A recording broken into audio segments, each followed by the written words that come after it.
and welcome to the Double Fall Podcast. Today is Thursday, January 16th, and we are heading into the third round of the Australian Open. Unfortunately, we're not going to be able to get this in time for the matches tonight. Some obviously before, but we're going to mainly focus on Friday night's matches. And Jeremy, so many great matches, epic moments, some crazy upsets with the next gen finals. Learner Tien Next taking gen is down Medvedev. here. Next gen is here. It's Yes. it's no longer next. It is the next gen, or it's the gen. They've arrived. They've arrived. Yeah, Love to see it. we'll definitely touch on all of those results. I think the first match we got to start into, though, maybe one of the most vulnerable four seeds out of the top four seeds. I mean, Taylor Fritz versus Gael Monfils, who never seems to get tired. Fritz is a big favorite going into it, rightfully so. But do you give the veteran a chance here? Granted, Petri Pericard and Monfils, I'm sure they've practiced a lot together. I think Monfils just used his experience to get that 5-set win. I thought that GMP was going to make a deep run here. Obviously, Monfils took him out in the first round. We'll see what kind of year GMP has. I think he, goes over the top 20 or breaks into the top 20. Monfils, Fritz, no. I think Fritz is going to win in 4 sets. I think it's just one step above Monfils's level right now, and he'll trouble him for sure. Maybe 4 tight sets, but I think Fritz is just going to have that X factor, and Monfils is going to have more highlight points, but Fritz is going to have more points in total. He's going to take it in 4. I hope Monfils takes, the first or second set, so it's more popcorn. But yeah, I mean, Monfils. I like Fritz there. Yeah, it's hard not to take Taylor. I think that side of the draw is wide open for Taylor to get to the semifinals. Now that Medvedev's out, he's going to be absolutely locked in. I think Gael, he always plays this like possum game where he like looks like he might be absolutely exhausted, and then the point starts and he's fine. Like when he was playing GMP, so many times I see him just hunched over. Like I'm like, is he gassed? And then like the point starts and he's fine. I thought, obviously we're rooting for Gio there in the first round, but that was an impressive, just tactical wise. I thought Monfils, he used his experience, knew how to move GMP in rallies, just win points efficiently to kind of negate GMP's serve. But I agree. I think Fritz is too much of a step in class right now. Do you think it's like 3-0 Fritz? Do you think it's in 4 sets, or do you think he has a chance at all? I think Monfils takes a set. Like I said, I think either the first or second set.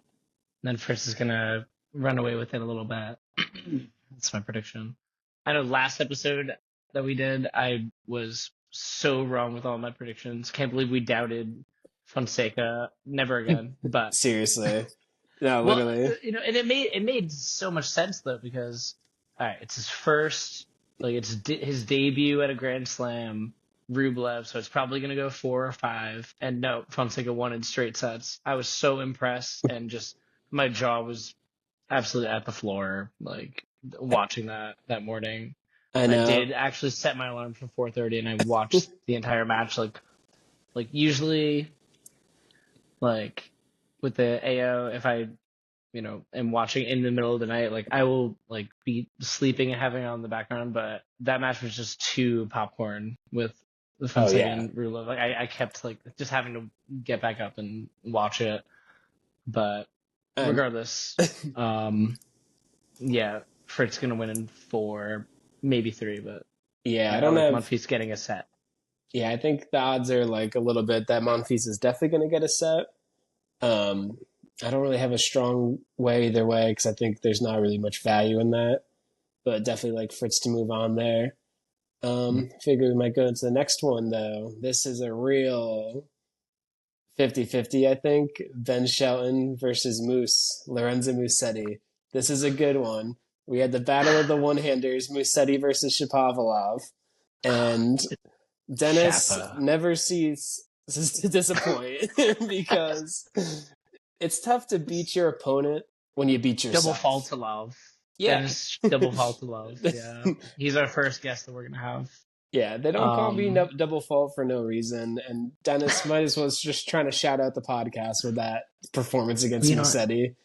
he But just he goes for so much, and it is, he gets what he gets. I mean, I would say Shapo going toe to toe with Musetti like that is indicative of how he can really go toe to toe with anyone, barring top 5, but like he really like has that game, and he's always had that game that the match is in his hands, and most of the time when you see Shapo lose a point, he got himself in position at net and will just like blow the volley, or he double faulted. Great match. Musetti Shapo was a great match. I watched it in its entirety as well. yeah, me too. We both agreed that Shapo's gonna have like one, at most two, but like one really disproportionately good result this year. Like, a la Rublev winning Madrid last year out of nowhere Yeah. amidst his like terrible season. Like Shapo might win like a 500, make the finals of a 500 or something crazy. Like that's my prediction, but otherwise I think he's just too up and down. Yeah, He's going to stay around where he is right now. Yeah, I think in the rankings. I said in my Discord that Dennis has top 10 talent, like a top 50 body, and like top 100 mentals. Like you saw the tiebreaker that dude. 1 point didn't go his way, so then he had to like boot the logo. So then of course it's automatic like warning, whatever penalty, warning, and then he made the entire breaker about the warning and just taking it personally, blaming the umpire. So of course he's gonna lose. Yeah, of course he's gonna lose. It's like that's the great part about tennis is like you got to get through that. Like believe and try to win. Like it's one point at a time. Only 1 point. You could have the most ridiculous thing ever, but it only counts for one. There's no 3-pointers. There's no touchdown versus field goal. Like you got to take it one at a time, and you can't beat yourself. And I think so many times we see players do that, and it's so much easier said on our part because we're fans and we're watching. It's like, how could you miss that? And then I watch myself play tennis, and it's like, yeah, I miss all the time because it's hard, You gotta. Well, a big part is like the lulls. Like they're inevitable, whoever you are, and even Djokovic just talked about this, that you're gonna have a lapse in concentration, but how quickly can you bounce back from it and get back to your A game? And Shapo, like when it rains, it pours. Like he has a lapse in concentration, and then he feeds off of it negatively, and then it's just all downhill. He's going to lose to number 290 in the world. Yeah. Like, let's say. I know. He should be top 20. Yeah, I picked Musetti to win that purely not because I thought that Shapo wasn't capable of the higher highs, but just Musetti was just the more consistent player. And he limited his errors. He hits with a little bit more topspin, gives himself more margin, and he just didn't beat himself. And Musetti's steady. And that's what we're going to see. It's Shelton, who's hot and cold kind of player. When he's hot, he's so hot, like, everyone watching is like, wait, how do you beat this guy? And when he's cold, it's like, oh, he can't. He's bricking every return. Yeah. And of course he has his holes in his game, and Musetti has the game that attackers can attack. Like Shelton is first strike tennis, especially when he's serving, but even when he's returning, he goes for broke a lot. Yeah. And I think that it is Musetti's match to lose, and even though they're so close in ranking, I think that Shelton if he he's is able to, Musetti's serve is not the most intimidating, on tour. I think if Shelton's able to get into those service games and make them difficult for Musetti, I think Shelton has a good chance. But, definitely, I'm sure Musetti's the gambling favorite. He's not. Really? Shelton is minus 175. Musetti's plus 125. So I think they definitely value the free points that Ben's going to get on serve on the faster surface. So it's like, what do you value more? Do you value that Shelton can serve big? And a lot of times on his serve, it's going to be easy. Mm-hmm. Or do you value like the consistency, the athleticism, the variety, the touch? That's what I was going to say. Is Musetti has such amazing points that would be over against a lot of players. For Shelton, Musetti's going to make him hit that extra ball and force more errors. Yeah, it's such a contrast of styles. I know. This matchup is really interesting. It's really tough. And it's like the lefty going against a one-hander. I'm not usually the biggest fan of that. Shelton is huge. He has a huge forehand. Shelton's forehand is huge. Every ad side, he's just going to serve out wide, pull Musetti off the court, and it's like, how does he deal with that? The only hesitancy I have in wanting to back Musetti, because I do want to back Musetti, is like Shelton's kind of a gamer. He plays the big points well. You could call it like arrogance or irrational confidence, but he's one of those guys that he plays his best tennis in the biggest points because he believes he can win. That's what I want to see out of Shapo. That's what I see out of Shelton a lot of times. And that's why he can compete sometimes when he probably shouldn't. Because he's like, I believe I'm going to go for it. I trust myself. I trust my tennis. And it's easier said than done. Well, it's why he's been top 20 for however long, a year now. He's been top 20. He's been top 20 for a minute. Yeah, he's not even been. He's only 22. He's after college. He's been on tour for what last year was probably his first full year, and he's a top 20. Yeah, he was pushing top 10, at a point last year. So let's see. Yeah. Let's see how he does this tournament. If he, this win over Musetti, it's got Fritz. The next round would. Yeah. Okay. I think Fritz is too solid then. I was going to say if he has an easier round next round, then maybe that'll help him, move up in the rankings. But yeah, Fritz. I don't see Shelton beating Fritz. Do you see Musetti beating Fritz? I think he might have a better shot against Fritz. They played at Wimbledon on a fast surface, which you would think is not advantage Musetti, But Musetti really came into his own last year as well, and he's. It's easy to forget how young he is, too. Yeah. He's 23. That's my guess. He's 22. He's going to be 22.8. He's going to be 23 soon. But yeah, so Musetti's excited. He's still rising. He's closer to age to he's between Alcaraz, Rune, Musetti, Yannick.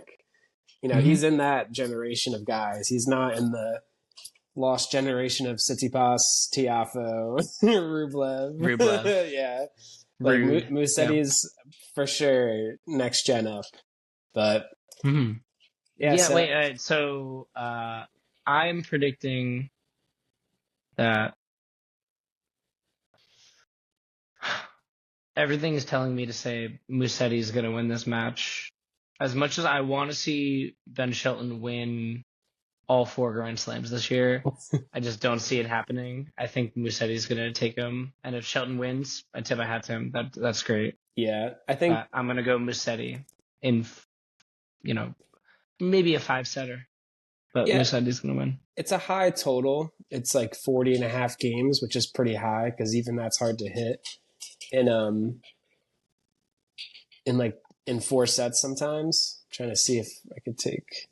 DraftKings doesn't have Musetti lines, but yeah, I think Shelton has one way to one path to victory is serving well, playing aggressive. I think Musetti's path to victory has way more options. And at the end of the day, it's like, who do I favor on those second serve points when they go into rallies? I think I got to give this slight edge to Musetti.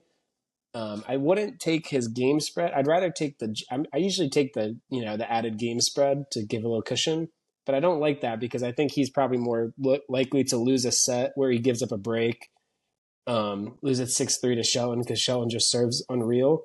So I do like taking Musetti money line there as an option.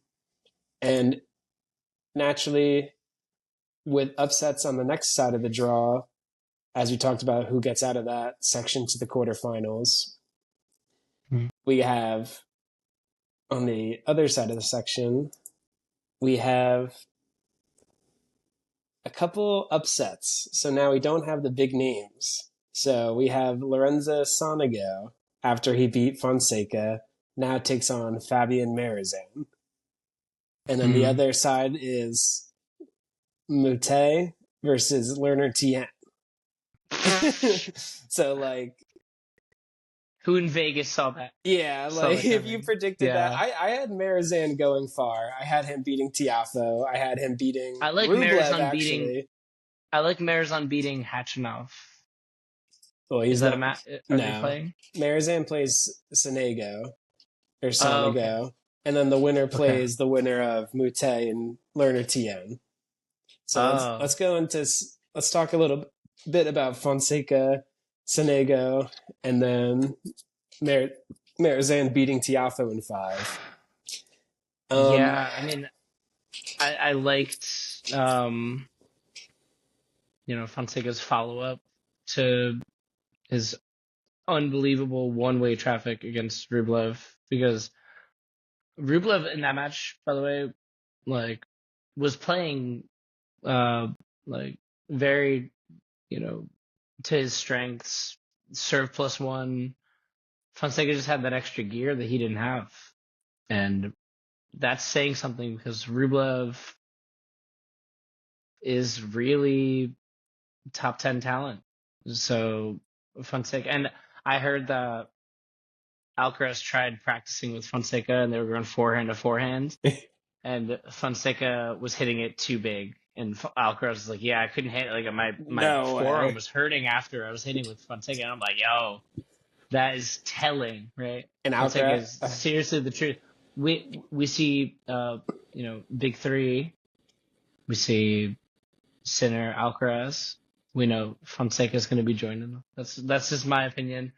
As great as Mensik, Tien, Michelson, a lot of these next gen guys, Feast, whatever. I think Fonseca is my pick to become the third, like, in the triumvirate, right? Does it need to be a trio, though? I've been thinking a lot about it. Might this. Not be. It might not be a trio. Because we're so ingrained on the big three. Like, who's the next big three? Right. Like, what if it's 4? What if it's 5? What if it's like, what if it's right. Would that would be better for the sport too? Have 6 guys that can really win slams. We know it's at least 2. Zverev's not going away. 10, 15 years.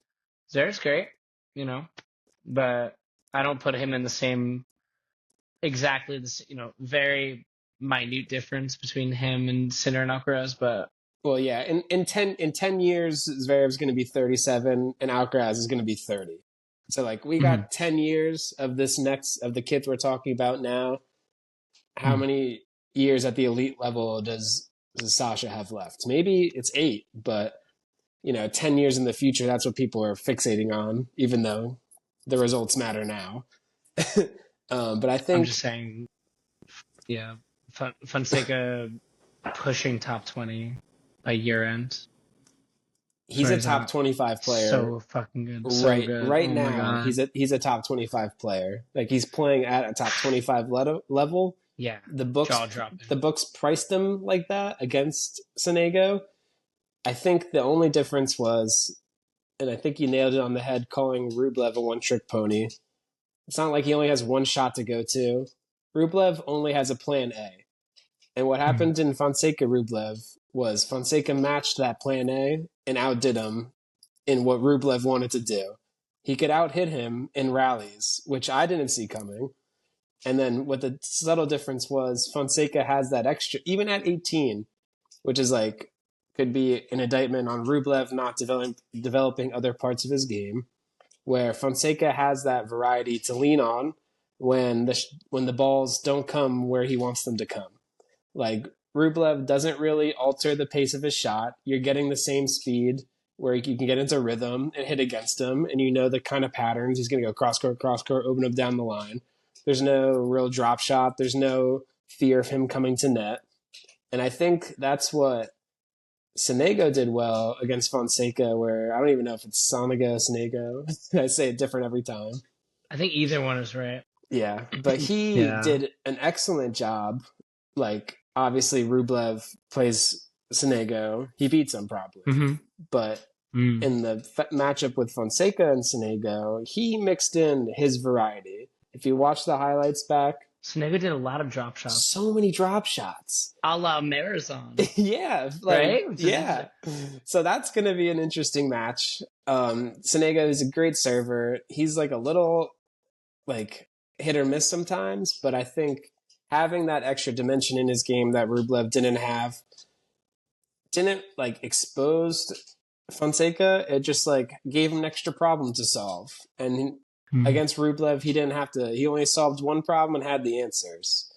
And I think it's also like, yeah, I wish this one was Fonseca. I wish we could pick him to win the next round. But this is a win. Yeah. Like, he already won the tournament. Getting that win over Rublev, now in the casual fans' eyes, he's there.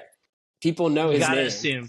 You gotta assume he's gonna be better at the French. And it's not and his game's gonna translate to Wimbledon, and he's gonna have a successful US Open. I'm so excited to see Fonseca this year. I can't wait. This is like he got his Federer beating Sampras when he was 20 win, when Nadal won, when I thought Tsitsipas beating Federer was going to be his win to catapult his career. Like, he got that Shapo over Nadal. He got that super impressive scalp when he was at a young age to solidify his worldly talent. And now there's no doubt. So now it's like, what can he do with it? And I think even when he lost, he got to 5 sets with them. Like, he had a chance to win. He didn't go down in straight sets and look like he got hit off the court. Like, he was still in this match. So I think the world's in front of the kid. I think I'm so happy to watch him play. And it's like, tennis keeps evolving. The new players coming up, like, it's exciting how good they are, because it would suck if they were worse, you know, like, for a while. It's not stagnant. Yeah. It has, from an avid tennis viewer's perspective, the sport has been stagnant at times, that it's like, all right, there's that era that Fed, Djokovic, Nadal, Berdych, Tsonga, Goffin, whoever else is in the top 10 is going to lose to them, and everyone else is obviously going to lose to them, besides those few exceptions. And then Murray entered the fray for a little bit, and Wawrinka had his little run, and Cilic and Delpo, but yeah, it was a little bit like, this is not as fun. Meanwhile, now the game is much more wide open on the men's side, which is so exciting. Yeah. Marozsan plays who? So he has Sonego. Is it Sonego? So that's a pick'em, actually. And I think that's a really tough one. I don't know why I thought that Marozsan was playing Khachanov. I was going to be bullish on Marozsan with that upset. Yeah. With the drop shots, and I think variety was going to take out Khachanov, but Sonego and Marozsan, that is such a pick'em. Yeah, that's a tough one to predict. Games. Marozsan, I think, is going to take more risk. Like, even though he doesn't seem like a power player, he is a high risk, high reward kind of player. Yeah, that's how he beat Alcaraz on that one crazy match. Yeah, on clay. But this drop shot, I mean, against Tiafoe in his last round, Marozsan was extremely impressive. Tiafoe played well, by France's standards. Marozsan, though, just had TMG in that 5th set. Obviously, just at least, he was just redlining at the right time. And I think that if Marozsan is able to redline at the right time against Sonego, then he could win it in 3 or 4 sets. But that's a very level playing field as far as their variety and their speed and like, kind of usual game plans. Like that is really just to pick them. But I'm gonna go Marozsan. Yeah, I have Marozsan in my bracket. I didn't have him playing Sonego, but I got to root for him. But I agree, I wouldn't bet it because it is a lot of unknown. It could go either way. So there's not like an edge I see where it's worth taking one side. But the winner of that match plays Moutet versus Learner Tien. Battle of the lefties. Tien is coming off a crazy upset. Tien played 5 sets in his first round, 5 sets against Medvedev. I never in a million years thought he would be able to outlast Medvedev physically and mentally in a 5th set. And I got called for jury duty this morning. And while I was waiting, I was watching this match in the morning, and it saved my morning from boredom because my God, was this incredible. Fantastic. The Discord was going crazy. It was so awesome. I lost my under. At one point, I was rooting for Tien to hit the under to win in straight sets, and he almost did it.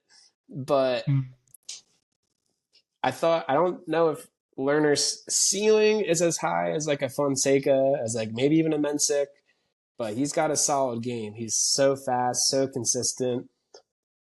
He uses his leftiness well, which we always touch on. And he's a really smart player. He was like the anti-Medvedev. I don't think he has. Yes, he is. I don't think he has the craziest firepower at the moment, but he uses what he has super effectively.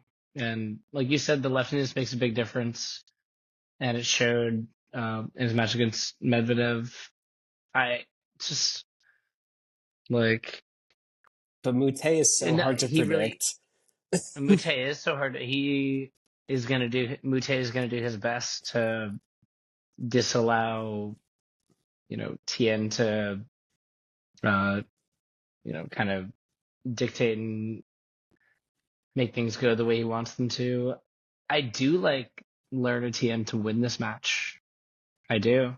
You think he can follow Moutet might upset the carrot card. I think that Tien's going to follow it up. If it was against a lot of other people, I'd say no. But Moutet, very beatable. As far as top 100 pros go, I think Moutet is very beatable. Yeah, I was really surprised he beat Poprin in the first round. Moutet has talent, but he's just such a head case. Poprin's a top 25 player. Yeah, he's literally 25. I had him beating Medvedev, so that was just wrong. But he got a little lucky. I mean, not lucky, but like Mitchell Kruger in the second round is not the hardest of matchups. I don't even know what he looks like. Yeah, I couldn't tell you much about him. No offense to him, but sorry, Mitch. It's always tough to back, especially young players, off like the biggest win of their careers, especially at back-to-back 5-setters. He does have a day of rest. I'm sure he's sleeping the entire day today. What does he have left in the tank? It's his debut. It's his debut major as well. Yeah, right?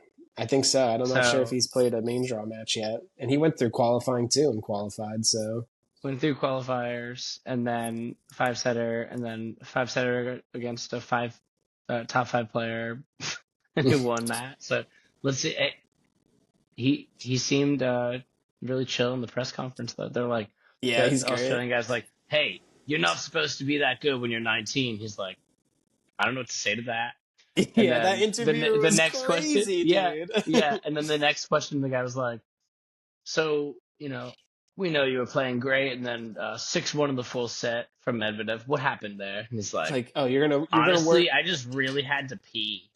So I just wanted, I wanted to serve first in the 5th set. So I just made sure I won that game, and then I kind of let him have it. And then I went and peed and, Like, what do you want him to say there? Why are you focusing on the one set that he got smacked? Like, are you kidding me? Like, that's terrible interviewing. So typical. It's typical. Yeah, it's But, like this kid just like. What about him outlasting him when he could Mhm. barely move his feet in the fifth set? Still found ways to not miss shots to win points. Because like Medvedev wasn't really going for winners. It was kind of like they were both playing chicken. Like, who's gonna miss? And they would just rally balls, rally balls, rally balls, rally balls. And then like, oh, who takes a chance? But Tien was like, I was really impressed in his like discipline and patience because he was also like, he's like, Daniil, end the point, you know? And that's not his game. He doesn't want to go for winners unless it's like he came in against Yannick when he knew he had new legs. Daniil wants to dig down, play defense, go full octopus mode, and just be a backboard until his opponent misses. When you force him to go for a little bit more out of his comfort zone, play aggressive, come to net. He's gonna make unforced errors. Yeah, he's gonna he make did, unforced and I was errors and lose surprised. points. Yeah, and that's a compliment. Medvedev having move forward and change his game style is definitely a compliment to Tien, and even better that Tien ended up winning, even with Medvedev trying to change his game. It was amazing. Seriously, shout out to Learner. He's that the boy. 10-point tiebreaker really could have went either way. And the craziest part was at 5-5 in the fifth, Medvedev broke for 6-5, and Tien broke back to get to the breaker. Like, he was dead. The whole Discord was like I cannot imagine doing that. Breaking back at 6-5. I would be so defeated. Like, after grinding for 4+ hours and having to break Medvedev. Medvedev is the kind of server that he can take the racket out of your hands just as easily as, you break. For some reason, I don't think Medvedev has been as effective on serve as he used to be. Had a kid. Well. Yeah, apparently he just had a kid and he's didn't play a tune-up tournament, so maybe it wasn't the best Medvedev we've had. I don't know. Yeah, not my words, okay? Not my words. Just that was the doubts coming in and they fruitioned, but still super impressive. I think I agree with you. I think barring Tien not being able to walk, if he recovers well and comes in in the first set, I'm like, oh, he can move. Maybe he doesn't want to get into another 5-setter, obviously, but he's got the type of defense and rally tolerance and depth on his shots that I can really see Moutet just getting absolutely frustrated and then going off the rails and being so pissed at himself. So I do like Tien in this matchup to follow up the big win. Because I think he's got the tools to. Because I think Moutet, his main strength is his variety, and I think. Well, and you know what's funny? His leftiness isn't a factor. Honestly, his Moutet's leftiness is what he uses to throw people off. Yeah, literally. Our favorite is that an adjective, or is it? What, leftiness? Yeah. Yeah, I don't know. Trying to think of what figure of speech it is. I'm not too adept at this. It's a real word only in tennis. Okay, so we both have Tien getting there in Marozsan. We'll pick that match, hopefully, if we get that in the next round. But that'd be great. Up next, we have the Australian Open home favorite, Alex de Minaur, versus the always unpredictable Cerundolo. Yeah. Demon, a rightful big favorite, because Demon just doesn't beat himself, and he's so hard to beat and crack through that defense. He is tough. Cerundolo's a guy that can do it, though. That's when I saw this. So I was thinking is Cerundolo is him Fritz right now. For some reason, a matchup like that, Cerundolo can break through the best defenders in the world. It's when people are attacking him that he is outmatched. Yeah, from what I've seen, if Cerundolo brings his A game, look out. It could be upset city. Yeah, I could see it. I don't know about that. He's had a bit of a lull. He's had a bit of a lull. Clay season's obviously his strong suit. He's a pretty big underdog. I mean, I don't hate him let me see what his odds are to win a set, because I don't hate that, because he could like red line and take one off Demon. He's got I that. would assume. Yeah, I would assume that he'd win a set. because I think people are going to look at his draw and say, okay, he beat Bublik, not give him much credit. He had Diaz Acosta in the second round who retired. And it's like, what has he done to get here? You know, you could discredit him that and not look at like his talent. I think it's going to be tough to really make a stay in this match and go against the crowd, go against Demon, who's not going to beat himself. But for one set, it's pretty much he's minus 120, so it's basically pick him if he's going to win a set or not. I don't like betting on him, Cerundolo or Cerundolo. Well, on hard court. Hard court is tough, especially a fast hard court. But I think he's like there's the people that make their money off of clay. And he might, obviously clay's his best surface, but I don't think he's absolutely inept on hard courts. Like his game translate a little bit, which is where I think people just see the Argentinian flag in his name and think, okay, if it's not clay, I'm going to bet against him. Which is like, no, it's not how it works at all. Look at Davidovich Fokina. He's Spanish, and he just beat Felix, who should, in theory, have the edge on the fast hard court. You must be so pissed. You must be so mad. Yeah, dude. The Canadian tennis will never cease to let you down. Raonic was great. I mean, he still is playing, but his body's breaking down, obviously, because he's like the most awkward-legged human being.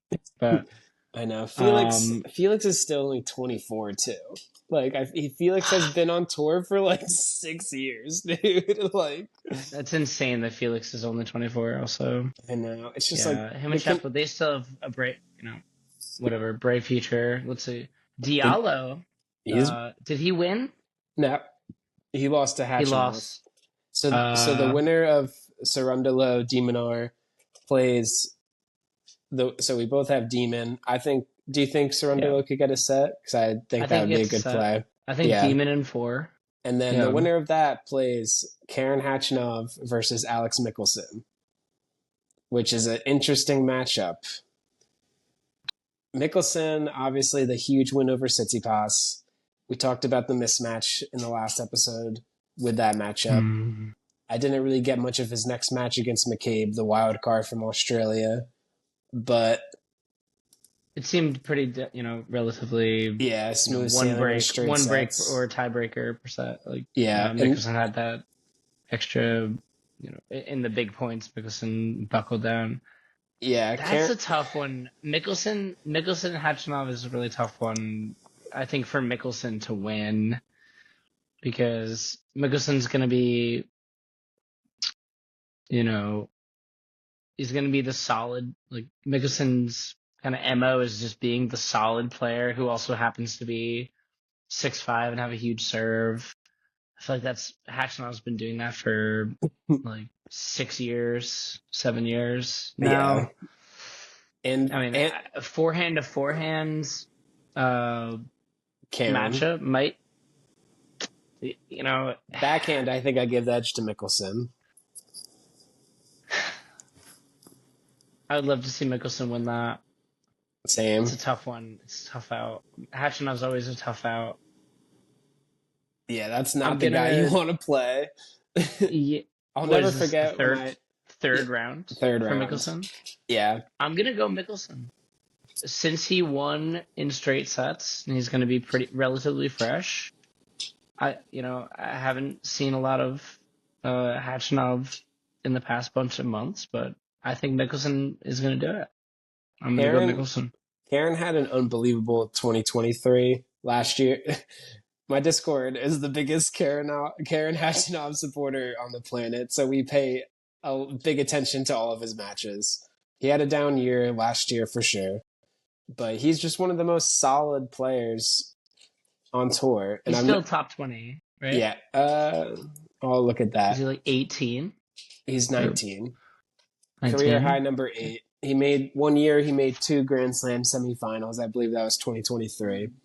But I'll never forget when I saw Khachanov when I was drunk at the U.S. Open. I left my phone in the stands. Shout out to whoever returned my phone to the lost and found. You're a real one. But I just remember, I just remember seeing Karen, and I was like, this guy's massive. He's a sturdy 6'6". That's like so solid. So he does not break down physically. He's a pretty decent mover for how like gigantic he is. And I don't know. I don't. If Michelson gets this, I think that would be a. What's a better scalp for Michelson? Beating Tsitsipas or beating Karen here? Oh, I mean, I think Tsitsipas is a bit more impressive in a way, So great for Michelson that he already did that. And again, it's a kind of playing with like Learner Tien right now. He's playing with house money. Yeah. And Fonseca against Sonego, he was already playing with house money. Like successful tournament for them. Michelson in the third round, even more. Very successful. I think if Michelson is able to stretch Khachanov out to his forehand so that he can't come over it and he has to hit a more tentative shot, could open up a lot of opportunities for Michelson. That backhand is going to be a really big difference maker in this match. Who's going to serve better? I like Michelson in a 5-setter. I think I like Karen in 4. Might call me Let's biased, see what happens. but I think I like Karen, and he's a minus 175 favorite. The entire tournament. He should be the favorite. I think he should. Mm-hmm. And I think that's where I've been going wrong in a lot of my predictions is because I've been watching these 26, 27-year-olds for the past 5 years, and I've seen I'm like, they have to grow. They have to be getting better with all this match experience, and then they don't. But and then they just let me down because I'm wishing instead of using my brain and my eyes with the tennis.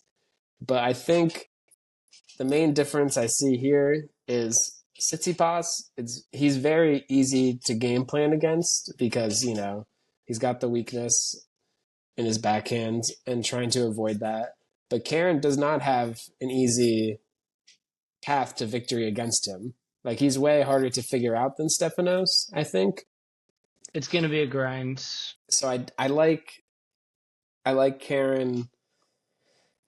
I like him getting minus 2.5 games here too. I think I might parlay his money line with someone, a big favorite to get that closer to even money. Or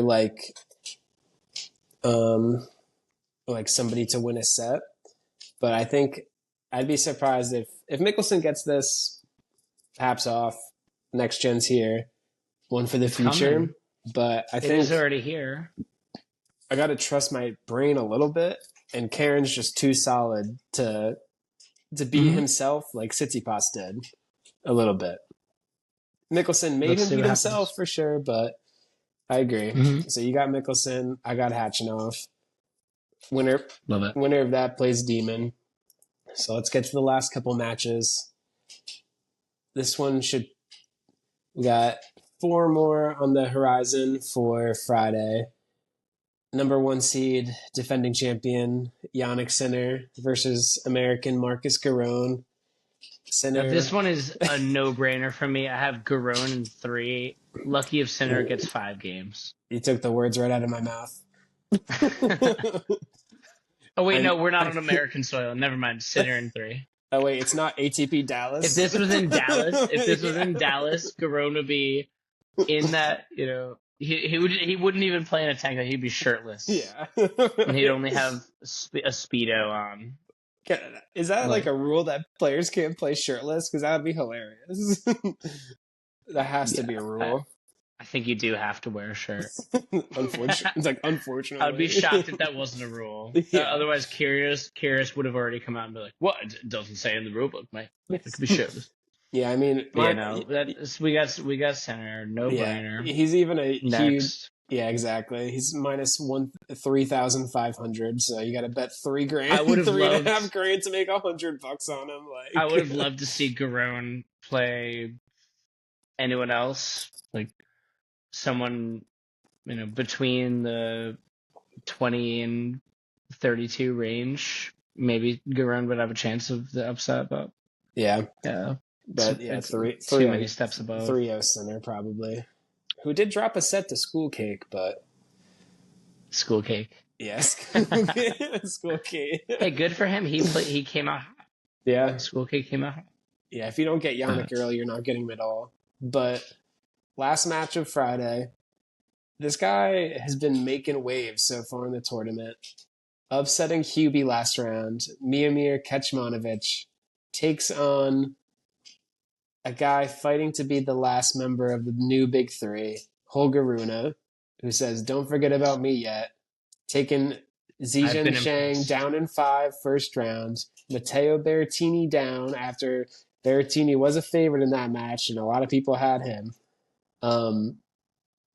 Interesting matchup. What are your thoughts? Same. I think he's going to have a big year. I like Rune here. Absolutely.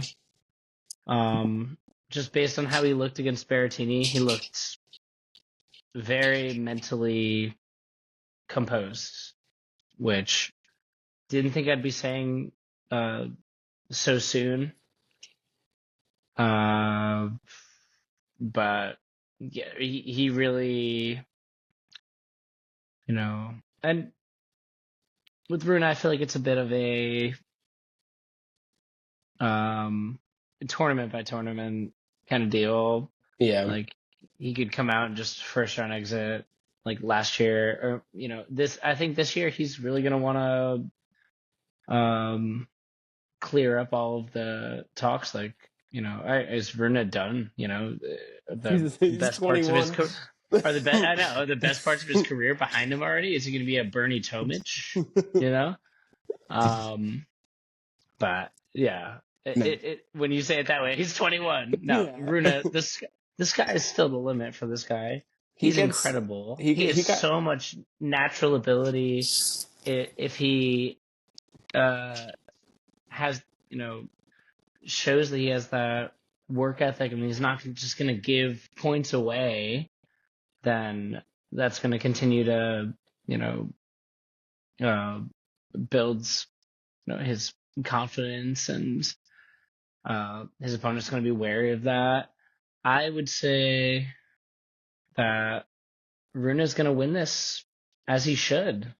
It's hard to say Rune winning anything in straight sets confidently, but I think Rune wins in straight sets. I do. Kecmanovic, fantastic tournament by Kecmanovic's standards. Yeah. I was a little disappointed in Hubie. He's not all the way back yet. Hubie is not all the way back yet. Yeah. That's what I saw in that match. And I think Holger gets a bad rap because there's only one Carlos. Like, Carlos is 1 in a billion. And if even if a Sinner existed, if Carlos didn't exist, Holger would be like the talk of the town for how good he is at such a young age. Former top 10 player, absolute complete game, besides maybe the mental lapses as you talked on, but he's got it all. It's only mental for him. It's only mental, and then being a little bit more consistent. More than I think anyone else, though. It's Holger is his biggest enemy is himself. It's mentality. Even Tsitsipas, as talented as he has a lot more holes in his game than Rune. Rune is just, when he's on, he is like, he will compete with the best of the best. Absolutely. Yeah. I think people didn't, it's really easy to say, oh, Berrettini has a massive serve, massive forehand. He should get easy free points.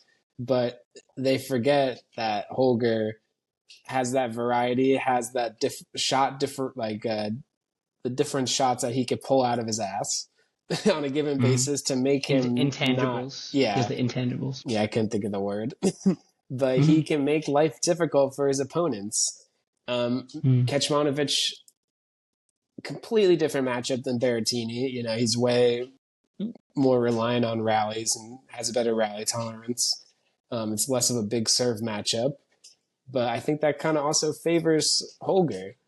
I think Mio can hang here a little bit. I wouldn't be surprised if he gets a set and pushes Rune a little bit. But I think this year, Holger gets back in the top 10. I think we're going to see guys like Rublev, Tsitsipas, maybe even Casper drop out of the top 10. And I think Rude's dropping out of the top 10. yeah, Absolutely. once I he think loses, Rune is going to be top 10 and Rude's going to break out of the top 10. yeah, I could see even Yeah. Rublev dropping out of the top 10, especially the way he's been playing recently.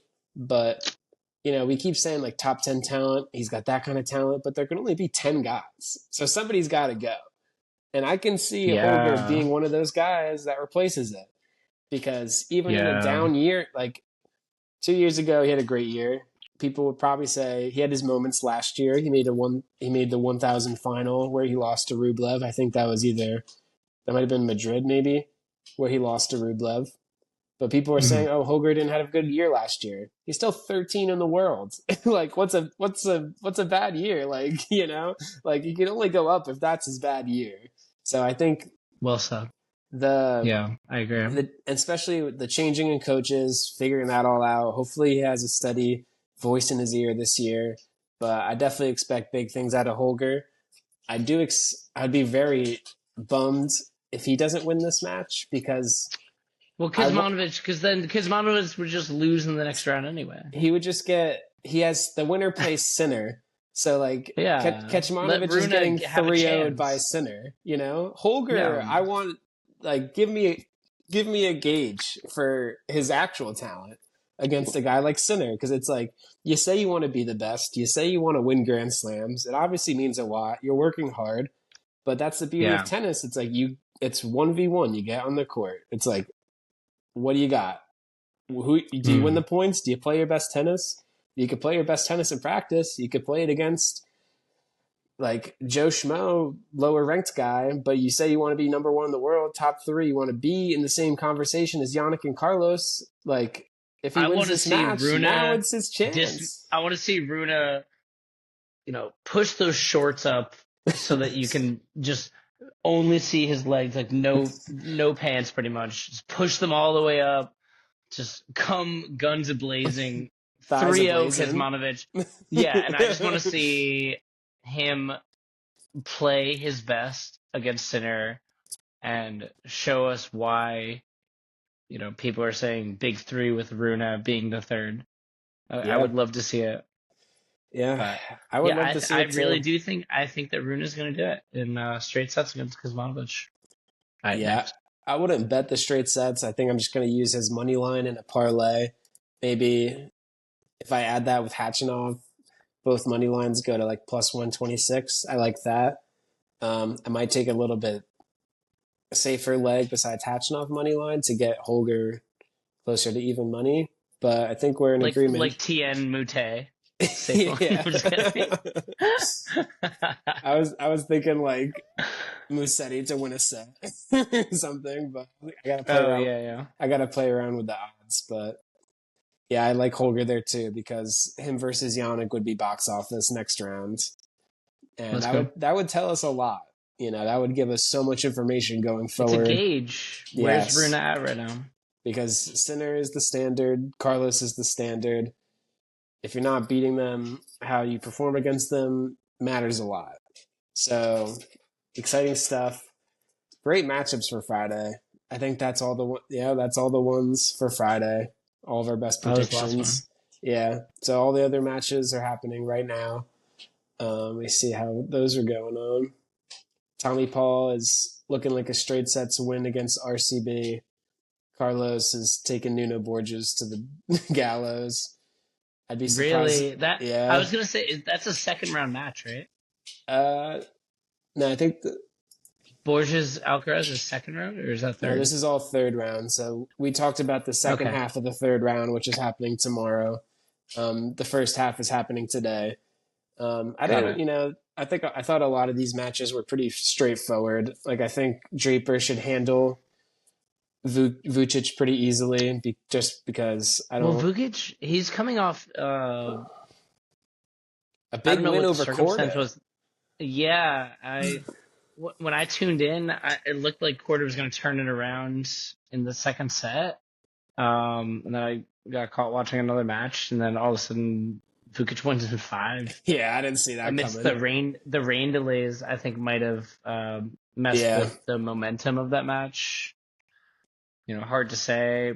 Korda left at mid-20s in the worlds, wondering what if he had won that, because last year,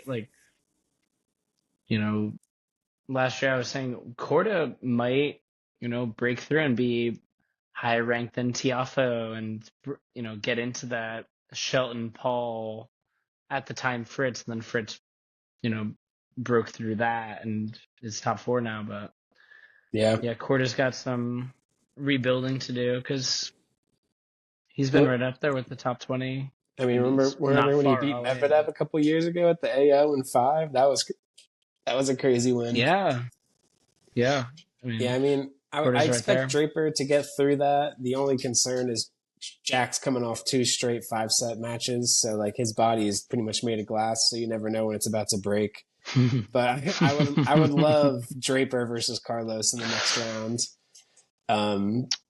Just because it's like Draper's, it's like that's a good gauge. He had that win last year. He did have that win last year. Solid Queens win, yes, on grass. Five sets in England. But that's like a 2 out of 3. It's just 3 out of 5 is so much different, because you're playing, instead of 2 hours, you could be playing up to 4 to 5 hours. Like if you're going deep in there, it's like now it's not just like I play my best tennis for an hour, I can win a match, and now I'm up a set and I could just need one break and cruise. Now it's like I need to play collectively like at least 2.5, 3 great hours of tennis to be able to win a 5-hour match. It's like what I want to know, actually, just for some reason, I want to know how Zverev's path is looking. So Zverev, he has Jacob Fernley, who right now in the first set he's up 5-2. I don't think he has much trouble there. He should win that. But he gets winner of the French battle, Ugo Humbert versus Arthur Fils. So that's going to be Zverev's first real test. That's a threat. Yeah, that's a test. Zverev had Pouilly, and then Pedro Martinez, and then Fernley. That's got to be one of the, on paper, easiest first 3 rounds in this entire slam. For sure. So let's see. That's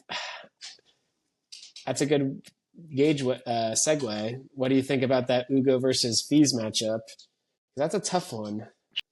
Ugo is a good favorite. He's minus 185. Fils is plus 140. So tough. It's so tough. They're probably so close in ranking. They're countrymen. Fils is 21-year-old phenom. Humbert just coming into his own, having last year was definitely the best season of his career. Yeah. That one's I would not bet on that one. Yeah, I wouldn't either. I'll say Humbert will have TMG since it's hardcore, but that's really tough. Ugo just plays with such low neck clearance that it's like sometimes when he's on, he like doesn't miss and he's so lethal. But when he's like off and keeps missing, it's like he can lose to anyone. So yeah, I don't know. And Fils isn't just anyone, man. He's not. He's a real deal. He's in that who's the next gen right now? We have Fils, Mensik, Tien, Michelson, Fonseca, Michelson. They all won matches. Like Fils is in there though. Yeah, Fils is in that next gen. I think the only one that didn't win. This is another opportunity for him to get another really solid win for the next gen if he beats Humbert. That's a tough out. Yeah, Jerry Shang was like the only next gen guy that didn't win, or I think maybe he got hurt. Right? Yeah, he was like hurt too. So it's like that's also like an asterisk. I think there was like one more that I saw. Love me some Jerry Shang. Yeah, he's explosive. Yeah, he's got for a little too. Guy. He's very explosive. Yeah, but definitely looking to see who Zverev matches up in that next round, because definitely going to be his first test. But one more. Two more I got to ask you about. Mensik versus Fokina tonight. Just for the record, has not started. as we said, next gen. Who do we ADF. do? Fokina, impressive scalp, and now the underdog. I think that match is literally just starting. Gonna watch that. I think that Fokina had a horrendous year last year. Yeah, He was, the way it was looking for him, his trajectory in 22 and 23 was looking like he was going to be maybe pushing top 15, top 10 at a point. Like he was rising, 60, 50, 40, 30, and he was seeded for a few majors there, right? I just had to squint because to see what his career high is, because right now he's number 67 in the world. And his career high like 21. Yeah. Like he's way closer to a top 25 player than he is 67 in the world. I mean, beating Felix. It's like you said. There's only so many spots. Yeah. If Fokina is in the 60s, it's like holy shit. Like it's insane. Like he runs into number 40 in the world. It wouldn't be an upset if he beat number 40 in the world now, like he's right there with these guys. No, I'm about to go. It's a really tough as soon as that. I mean, Mensik is probably ranked higher than him. 100%. Yeah. Mensik's 50, 30? No, 30, 35. 37. 47. Mensik's 47, but not for long. Yeah. Well, yeah. He's going to be higher. He's going to be higher rank. I'm about to, as soon as we stop talking, I'm about to go take Fokina game spread. I'm going Mensik winning in 4 sets. Yeah, I could see this going 4 or 5. But I think Fokina puts up a way better fight than Casper. Yeah, we can't don't diss. Yeah, I'm not trying to diss ADF. I'm just saying Mensik's going to be hungry, especially seeing all these other next gen people getting these results. Is going to have that extra belief and be like, yeah, we've arrived. Like I belong here. Yeah, but Mensik wants to be the third. If there were a big 3, Mensik wants to take that away from Fonseca. He wants to be all right, Alcaraz, Sinner, and then me. Like, don't forget my name. I went farther than him. That's going to be an interesting rivalry. Serious. Yeah, but we're going to see that for 15 years. Yeah. Mensik, Fonseca, Michelson, Tien. Oh my God. Last 2 matches tonight. I think Yuri Lehechka handles Bonzi. Don't think there's much to talk about there. But the last one would be Djokovic versus Mahach. Djokovic has dropped a set his first 2 rounds to Basaveretti and Faria. Never a good sign as you're playing extra sets. But do you think... Can't wait for that. I think that Mahach has a win against Djokovic. Granted, 2 out of 3. Is there head-to-head? Is it 1-1? It might be like 2-1 Djokovic. Let me look it up. I think he got a win against him like early last year, 2023 or something random. Yeah, good call. It is 1-1. Mahach won in Geneva in the semifinals in 3 sets. That's 24. That was last year, yeah. And then Djokovic won in Dubai 2023. There you go. You got a good brain, kid. Every once in a while. Yeah. But no, Mahach, I mean, I don't know what's up with him and Sydney Yakova right now. Doesn't matter. Hilarious that they broke up and then played doubles in the Olympics or whatever. But Mahach is the truth, man. He should be a top 30 player, and he is.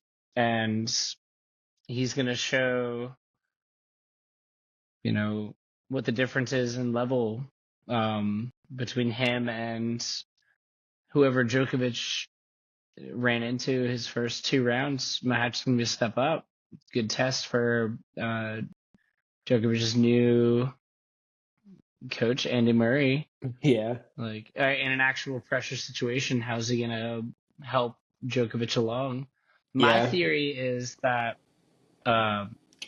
it's still a little bit experimental, but Djokovic, instead of just screaming at whoever's in his box, he's gonna be like, "Oh, I mean, I'm not gonna be negative to Andy Murray. Like we've been through so much like together, and he's my peer, so kind of hard to yell at him. Let him, just let him like take things into perspective a little bit more, and let's see how it goes. I think that Djokovic wins, but I think Mahatch wins a set convincingly, and there's gonna be some fist pumps, and the Czechians will be going a little bonkers.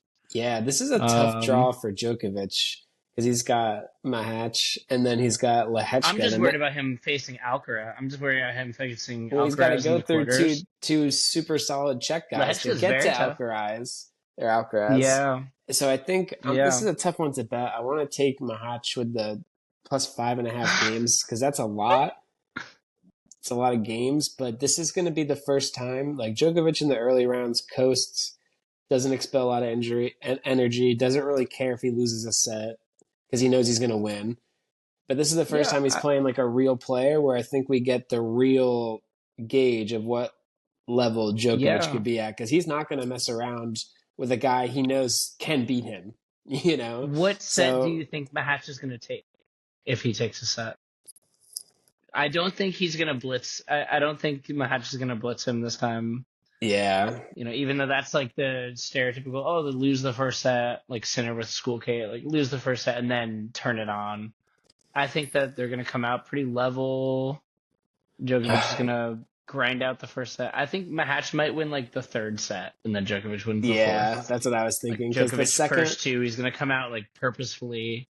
Because if you lose that second set, it's such a different game because then it turns into a 3-set match versus like shit. I gotta win 3 straight sets to win the match. But sometimes if Djokovic wins the first 2 sets, maybe he takes his pressure off the third set. I don't know. I think he could definitely get one there, but I'm more just wanting to use this match as a gauge because I think Lehechka